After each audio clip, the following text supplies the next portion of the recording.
Hey, good morning, everybody. It is Tuesday, June 18th, and I'm coming to you live. Last week, I was away in New York and was not available to pop on here. So, I wanted to give you an update as what's happening in Edmonton's real estate market, like we always do every single week. And so, you know, I am filming the market stats for not just May, but also April, because May was so busy with real estate that we weren't able to get that market stats filmed. So, we'll have 2 months packed into one video. But today we're going to talk about 2 weeks in this one video, and we are going to cover the items that we usually cover. Now, I'm wondering if these stats are going to be correct because we have missed an entire week. So, what I'm going to do is I'm also going to bring up our market information as well. So, if you're watching live, if you happen to be watching live, just comment in the comments and we will have a discussion about the different markets. So I'm just going to pull up the market stats right now. And it is game day in Edmonton. So yes, go Oilers, go. Holding my breath as any local Edmontonian would hold their breath because all the people, I can have a conversation about that all in itself. All the people talking about how Florida blew it so they could win today. I really hope Edmonton shows them that they were wrong. All right, so let's pull up the active listings. Currently, we have 2,195 active listings. So that number has been going up week over week, and it's definitely, I think the last number was from 2 weeks ago, if I recall correctly. And then if we take a look at St. Albert, that went down a little bit. Sherwood Park's pretty much the same. Spruce Grove's the same. And then if you take a look at Beaumont, it is up. What does that mean when you have active listings? It means that there's more listings for sale week over week. So instead of it going down because of the sales, it's going up, which doesn't mean there's no sales happening. It just means that there's less sales happening than there are new listings coming on the market. This is still very much a seller's market, and especially when we look at the different areas. Now, different areas are more seller's market than others. Seller's market just means there's less inventory and more demand. So let's take a look at how many sales went pending this last week. And you can see in Edmonton that we had just around the same. So it hasn't changed a whole lot. The demand is pretty even keeled. St. Albert's gotten a little quieter, so is Sherwood Park and Spruce Grove. It is June. This time of year does typically get slower, but you can see in the numbers things are still selling week over week. Month over month, they're still selling and still moving. There's just different strategies that you need to take. And as a buyer, when you know what you're looking to buy, there's not a whole lot of options either. So you're still competing with other people if they're looking for the same type of home. It might be not much inventory and not as much demand. Like maybe instead of 10 people, you're competing with 2, but you are still competing, especially when it comes to certain price points in the neighborhoods. So if we take a look at the sold in the last 7 days. Again, this number is pretty similar. The only reason why numbers could influx or change is because if the offer was written the week before or if there was no conditions. Like I said, the no condition deals are very few and far between, but we are seeing some quick dates for conditions. So if someone wrote an offer on a Monday, they might have it done by Friday to make that offer enticing to the seller so it doesn't sit on the market. One thing I've noticed is a lot of deals that I sit on the market for the full 2 weeks seem to not close, seem to non-wave. And so in this market, the lenders, I haven't heard that the lenders are backlogged. So a few years ago when the real estate was really busy and the demand was high, they couldn't keep up with the underwriting and they needed the full 2 weeks. Whereas now what I'm seeing is the 2 weeks is just, honestly, it's taking forever. Banks typically take a lot longer to get things approved, even though they've given you a pre-approval. That's why I don't really prefer the bank approvals. Mortgage broker approvals are they're more valuable because they've actually done the work and done everything. The banks, sometimes they do it and sometimes they don't. And it is kind of sketchy. And I've seen a lot more deals fall apart on financing because of the bank pre-approvals than the mortgage pre-approvals. So let's take a look at the average days on market. Oh, we don't have that. That's a date. This is what I'm looking at. the compared to last year at this time. So we've been looking at this year versus last year, and you can see we are down in sales. Last year we were actually higher in sales. The interest rate was higher too. So a lot of people are waiting for interest rates to drop, and they did technically drop from last year, but you can see that we didn't have this huge influx of buyers now because the interest rates dropped. So that's just a speculation, and it's also only 0.25. I mean, I think most people are understanding they have to buy a home because they need to live in a house, and to wait an entire year, I can tell you this, the rates are lower by 0.25%, but the prices are higher than they were last year. On average, 8 to 10% higher than last year. And so did you save the money in the interest? That's something that you have to consider. And no matter what the market is, I always talk to people about what is your situation and do you need to move? You shouldn't be moving just because you see on the news that interest rates are dropping and prices are going higher, so therefore you should sell. Well, you also have to then buy in that same market. So it's important to have someone guide you through the process to understand, what are you looking for? Do you need to move right away? Are you moving because maybe your mortgage is coming up for renewal? Or maybe you're thinking, I'm just going to stay in this house because the interest rates are low, but you're renewing your mortgage next year. Because is the home going to fit you next year? And are you going to continue to live in that home? Or is it time to make a move because your family's grown and you've outgrown the space, or your kids are going to a different school in a different area? Those are all things that you need to be considering, not just the interest rates, right? That's part of the equation. And I've put some unpopular opinions out there on Instagram. It's not about staying in your budget. Now, I think you should stay in your budget. However, if your expectations are unrealistic and you think that you can get this $1 million home for $500,000, then you need to expand your budget for what you want. Now, what you want is not necessarily what you should buy.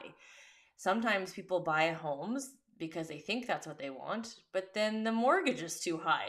So really understand, if this price point is where you are comfortable with financially, it's not going to make you go backwards, it's not going to make you financially stressed, then that budget, that number needs to be your non-negotiable. And the other two things that you can negotiate is location and type of home. So I always talk about the price, location, type of home. Let's pretend the price is non-negotiable, means you're not going to move from that price point. It doesn't mean you say, well, Melody, I want to find this house, so just get it for me for that price. No, I can't do those things. I can't give you location and type of home for this price. For example, you want a brand new build in Edmonton for this price. It's just not going to happen. It doesn't even matter if they're willing to negotiate. It's probably never going to go down. I've noticed that people usually are wanting $50,000 to $100,000 more of a home and what they can afford because they don't just know what you don't know. Once you figured out that number, then figure out what's more important to you, the location or the type of home. If the location is a non-negotiable as well now you got your two non-negotiables. You need to compromise on that one item. So for example, if you really want to live in Rosenthal and this is your price point, I can show you what kind of homes you're going to get for that price point.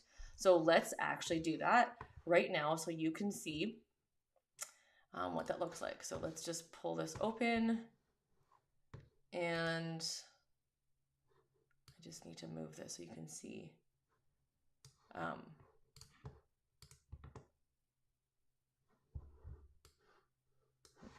My screen is not fitting here. Okay.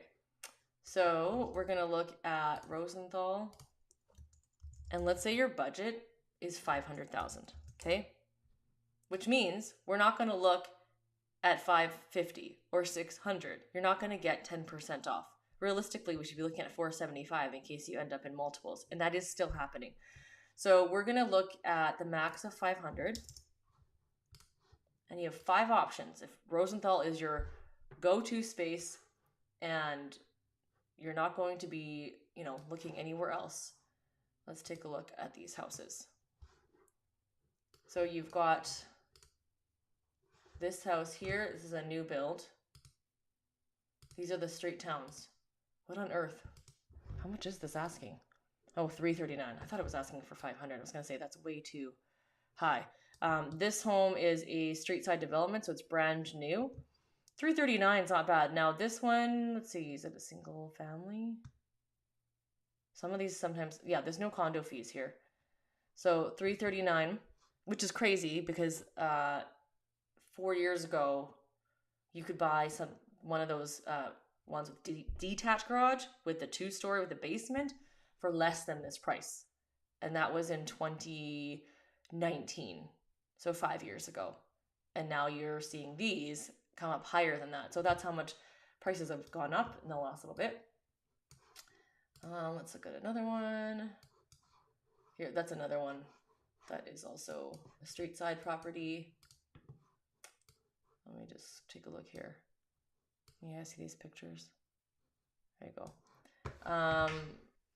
425, I believe these are.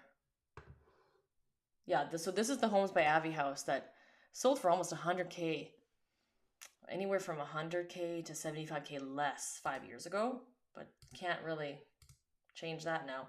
Now this one is asking 425. Is this a house with the garage in the back? It is a house with a garage in the back. I'm just wondering if it's the townhouse product, but I'm pretty confident it is. It looks like the Avi townhouses. Yeah, they're all attached. This could also be a pace setter as well. Now, if you want to buy a house, standalone house, here's what you see here. So this is asking $499. Detached garage with a right. So prices have changed because this is the side one here, because they used to be, these ones used to be under 5, but these what I've seen is these laned homes are now in the 5s with the like the garage built. Let's see if the basement is done. That's the primary. You guys are real quiet today, probably because you're all at work and you. Okay, so basement is partially finished. They have not taped the walls, but the drywall is up. So realistically, you just need to put floors, doors, trim, baseboard, and the mudding and ceiling, and it's done. So it's a partial finished basement, asking $499, and the bathroom's not done. So yeah, 1,300 square feet. So if you are looking for a house that is under $499, you can't assume you're going to get a front attached garage home. If you want a front attached garage home, so the type of house, and you want to you want to live in Rosenthal, then I can give you the price. So do you see the trend here? There's 2 of the 3 you will get, and 1 you will have to compromise on. So it's best to figure out which 2 are your non-negotiables so that you can figure out what your negotiable is, and then open that criteria up so you can kind of figure out what it is that you're searching for. And that's the best way to kind of proceed and figure that out. Now, if we are looking as a seller and you're going, okay, in this market, how do I price my home? I'm looking at the different houses that have been listed. I've been looking at how they sell really quick. Well, shouldn't I just sell my house at that price? Now, I'll tell you what I've noticed in our neighborhood in Rosenthal. We had one of the highest sales of our townhouses, but maybe people don't realize, if you are just looking on MLS and seeing the sold price, you're thinking, oh, well, it sold for that price, therefore I should be able to get that same price for my house. But what you don't know is that we were in multiple offers. And what you don't know is all of the offers that we got and what the price ranges were. And sometimes you do get that really crazy high price one, and sometimes you don't. Sometimes it is all within standard. So unless you're sitting on the other side of the table, you don't know. You can't just base it on just the sold price. Sold prices are very important to sort out the market value. But what I like to talk to people about is, what is our go-to market value? Right? None of us have a crystal ball. I don't have a crystal ball. You don't have a crystal ball. I have experience on my side. I have the ability that what I've seen and happening, I can bring that experience to the table. I have the experience of looking at market stats and understanding the real estate market over the years. I bring that to the table. And then we can come up with a go-to-market value price, because at the same time, when you put the house on the market's going to decide, right? The buyer's demand is going to decide if your home is worth what you think your home is worth. Appraisers will take the market sold and figure out a number and make sure that the lenders aren't lending too much money. I have not seen too many appraisals go the wrong direction, even if it was in multiples and you're like, how did that happen? So it definitely is an interesting game when you're trying to figure out the value of your home, because the value you have as a homeowner, you always value it a lot higher. And sometimes realtors will value things higher, but none of us have a crystal ball. This person over here doesn't have a crystal ball. When they say it's this price, doesn't mean they can guarantee you that price. No one can guarantee any prices. So that's why we say, what is your go-to market value for your home? What are we going to put it at? And then see what the market is. There's lots of science behind it, but then there's also that whole piece of art. And so the city assessed values is a piece that I would not use as your science, because they're using that to calculate taxes. They're using that based on if you have a deck permit, do you have a basement development permit? Those are the things they use to have a formula to sort out the value. And they also use last year at this time. So that's the interesting thing. They use a summertime to give you that value in January, and you're paying taxes based on that. It's not an amount you can actually use. Homes in the older areas in general are usually priced lower than they should be, and then in the new areas are usually priced higher than they should be. That's a very big generalization. I'm not telling you that that's for sure what's the case. I'm just trying to help you understand how things work when it comes to those city assessed values. Now you might say to me, hey Melanie, there are different websites out there that's going to show me the valuation. They're just pumping the numbers out that the appraisers and realtors use. So why would I need to understand it further? I tell you that, when has AI been completely accurate? Have you seen those creepy AI photos? I've been seeing them a lot. I don't know why they're on my feed of all these celebrities. And you can tell if you look closely, those people aren't those people. They're just using that. And so in that same regards, when it comes to your AI generated value of your home, they don't understand they haven't seen your house. They haven't seen the condition of your home. They haven't seen what value add is. Are you on a great street? Are you in a cul-de-sac? Are you right close to the school? Those things, sure, they have random analytics, but they also don't have the knowledge of how real estate was operating 5 years ago, 10 years ago, what's happening right now. So these are all things to consider when you're looking at pricing your home. And when you're looking at increasing the value, there are things that you can spend money on that you can increase the value. And I know sometimes people go, I don't want to spend any more money. I'm selling this house. I'm moving on. However, in what investment situation could you put in $4,000 and get $10,000 back out in return, right? So depending on the area of the house and what your condition is in the home and what you can do to bring up the price point, there's a lot of things that can be done to increase that value. Now, if you have questions about that and it's like, it's summertime, do I even want to sell? You might even want to consider preparing things this summer to get ready for next spring. But you know, right now we're getting all the greenness, right? So you want to have those outdoor pictures so that next spring market, you have nice summer photos. And summer houses still sell. There are people that travel from out of town. I've talked to so many buyers from Ontario and BC who come to Edmonton in the summertime to see if it's where they want to be, and they realize, I want to live here, I'm going to move here. Or they've planned to come in the summer to find a house. Maybe they're renting and then they're going to find a house. So you don't want to miss out on that either. Like I said at the very beginning of this video, it depends on your situation. Don't just move because you think you should, because the media is telling you that you should. It needs to be an actual decision. And for everyone watching from Ontario and BC, don't just come here because the prices are cheap. I have seen a lot of people come here and then want to move because they can't handle the winters, because they came here in the summertime and thought, oh, this isn't bad. Summer is our nicest time in Edmonton with these like summer festivals, our weather. We have lots of sun. This year we've had a lot of rain, and it's cooler than it normally is. But you have to understand that there's no reason for you to move here other than just affordability. That might not be enough to keep you. So do you have a good job lined up here? Is it a good move for your family, like to make a family? Are you willing to invest and be here and make this your new home versus just going, oh my gosh, I can get so much house for $500,000 here compared to what I can get at home? That might be the start of it, but see if there's more to it. Do you have friends here, family here? Are you actually going to uproot everything and move over? That's something you all need to consider before making that move. Now, in the video that I'm going to be recording, that's going to be about the market stats, I'm going to talk about the whole month, because when we talk week to week, it just shows you a small little picture and snippet. But I'm going to talk about the entire month and then comparing it from month over month and also the month to last year to understand what does that mean to you, right? I'm not just going to read stats off. I'm going to ask you as a buyer and a seller, what does that mean for you? As a homeowner, if you're interested in your equity, if you've built, you'll also want to watch that video as well too. So thanks so much for watching, everyone, and we'll talk to you guys next week.